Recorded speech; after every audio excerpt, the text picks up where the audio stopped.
Are you struggling with your food choices? Hello everyone, and welcome back to your weekly YouthGevity tips for living younger longer. What exactly is your relationship to food? Do you have a love-hate relationship, or maybe it's more of a hate-hate relationship? A lot of people have a dysfunctional relationship with food. I know that I did for a long time. And it's ironic because I grew up in a very health food, health conscious household. When I say that we ate clean, I mean my mother ground her own sunflowers for homemade sunflower butter sandwiches. But we also had some pretty big food secrets in our house.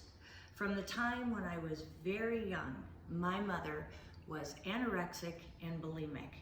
Now, when I say that her eating habits were a secret, not to me, but to the outside world. To me, I was made a co-conspirator in her food crimes. I was the one that would make the runs to Jack in the Box and Der Wiener Schnitzel.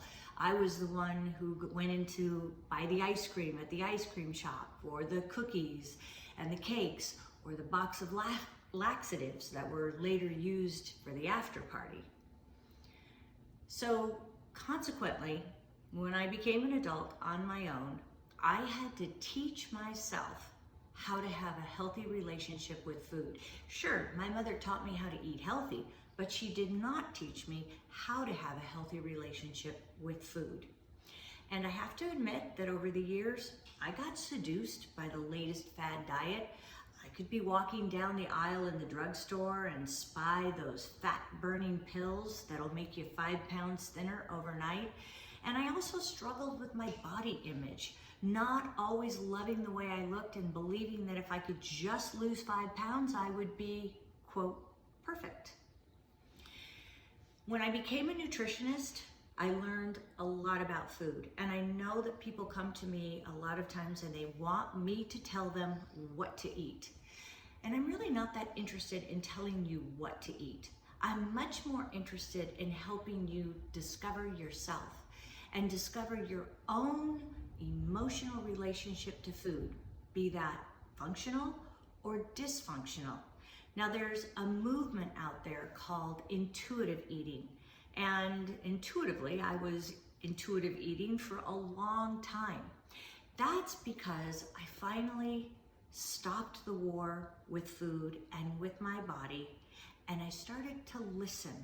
And when I listened, my body some days would say, you need more carbohydrates today.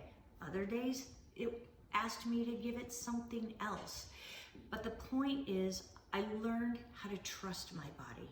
And when you can learn how to trust your body, that is food empowerment, and that is when you begin to foster a very healthy relationship with food. Then you are on your path to health.